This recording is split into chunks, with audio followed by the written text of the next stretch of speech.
Hello everyone, welcome to Janaki kitchen stores. இப்போ நம்ம எல்லாருக்கும் பிடிச்ச சின்ன வெங்காய சாம்பார் எப்படி செய்யறது இதை பற்றி ஒரு சின்ன வீடியோ பார்க்கலாம்.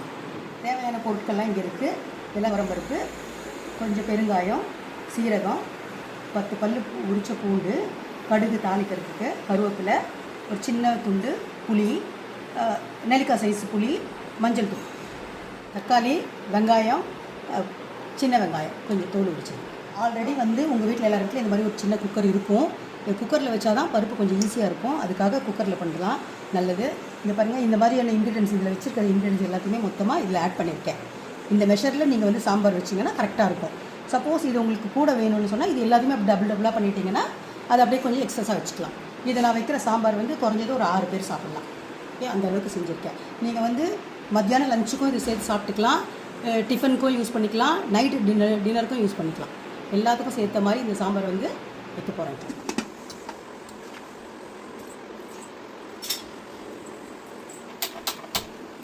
குக்கரில் 3 விசில்.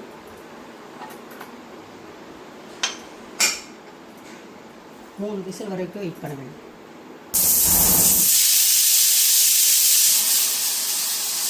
குக்கரில் போட்ட பருப்பு எப்படி இருக்குது நம்ம ஓப்பன் பண்ணி பார்க்கலாம். 3 விசில் ஆன உடனே பாருங்கள், நல்லா ஸ்மாஷ் ஆகிடுச்சிங்களா. நான் எல்லாமே வெங்காயம், தக்காளி, பூண்டு எல்லாமே இதில் போட்டு ஒரு குக்கரில் ஒரு விசில் அடித்து எடுத்தாச்சு. அவ்வளோதான். இதுக்கப்புறம் இதை ஸ்மாஷ் பண்ணணும். பருப்பு பாருங்கள், நல்லா நமக்கு சாம்பார் வைக்கிற அளவுக்கு பதமாக கரெக்டாக வெந்து வந்துடுச்சு.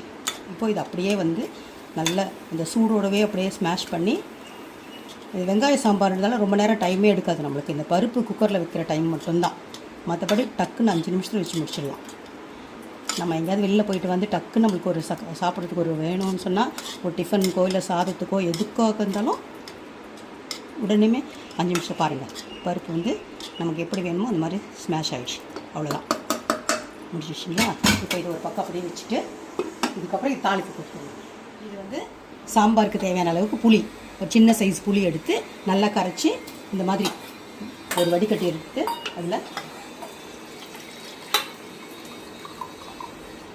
வடிகட்டிடுங்க. ஓகேவா, இது ரெடியாக இருக்கட்டும். இதுக்கப்புறம் நம்ம இப்போ தாளிக்கலாம். இப்போது நம்ம ஒரு கடாய் எடுத்து சாம்பாருக்காக தாளிக்க போகிறோம். முதல்ல எண்ணெய் கடாயில் ஊற்றிட்டோன்னே, நல்லா எண்ணெய் காஞ்சிட்டோன்னே கடுகு போட்டுட்டு,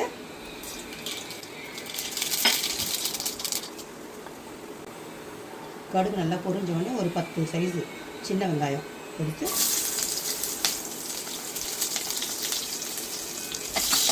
நல்லா எண்ணெயில் போட்டு பொரிஞ்சு எடுக்கணும். ஒரு 2 நிமிஷம் நல்லா எண்ணெயில் இது பொரிஞ்ச உடனே அதுக்கப்புறமா நம்ம கரைச்சி வச்சுருக்கோம். புளி கரைச்சி வச்சுருக்கோம் பார்த்தீங்கன்னா, ஒரு நெல்லிக்காய் சைஸ் புளி எடுத்து கரைச்சி வச்சுருக்கோம்ல, அந்த புளி கரைச்சலை இதில் ஊற்றிடணும். இது செய்யும்போது கொஞ்சம் சிம்மில் வச்சுட்டே செஞ்சால் நல்லாயிருக்கும்.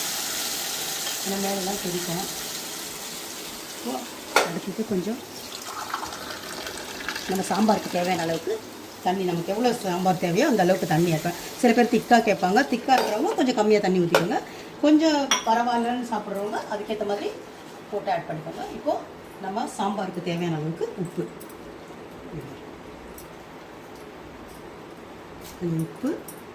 சாம்பார் மிளகாய் பொடி, இது எல்லார் வீட்லேயுமே இருக்கும், எப்போவுமே ரெடி பண்ணி வைக்கிறது தான். அந்த சாம்பார் பொடியே சேர்த்துக்கலாம் சாம்பாருக்கு. நம்ம வீட்டில் இருக்கிற சாம்பார் பொடியே போதும். ஒரு 2 ஸ்பூன் சாம்பார் பொடி. இப்போ கொஞ்சம் ஃப்ளேமை கொஞ்சம் ஹையில் வச்சுட்டு நல்லா கொதிக்க வைக்கணும் சாம்பார். இது கொஞ்ச நேரம் அந்த புளி வாசனையும் மஞ்சள் மிளகாத்தூள் வாசனையும் போகிற வரைக்கும் கொதிச்சாலும் போகிறோம். அதுக்கப்புறம் நம்ம எடுத்து சாம்பாரில் ஆட் பண்ணலாம். அவ்வளோதான். இது அப்படியே எடுத்து நம்ம சாம்பார் பருப்பு வேக வச்சு குக்கரில் வச்சோம் இல்லைங்களா, அதில் அப்படியே ஊற்றிட வேண்டியது தான். அவ்வளோதான். இப்போ இந்த அளவு இருந்தால் சில பேருக்கு இந்த திக்கில் பிடிக்கும், சில பேருக்கு சாம்பார். சில பேருக்கு கொஞ்சம் இன்னும் கொஞ்சம் தண்ணி ஆட் பண்ணால் நல்லாயிருக்கும்னு சொல்லலாம்.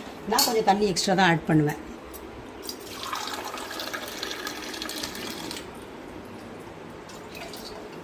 அந்த தண்ணி ஆட் பண்ணி இது கொஞ்சம் நல்லா அப்படியே சிம்மில், ஏன்னா அந்த வெங்காயம் போட்டிருக்கோம்ல, சின்ன வெங்காயம், அது நல்லா கொஞ்சம் அப்படியே பருப்போடு சேர்ந்து வெந்துச்சுன்னா அதோட டேஸ்ட் ஃப்ளேவர் ரொம்ப நல்லாயிருக்கும் சாம்பார். அவ்வளோதான்.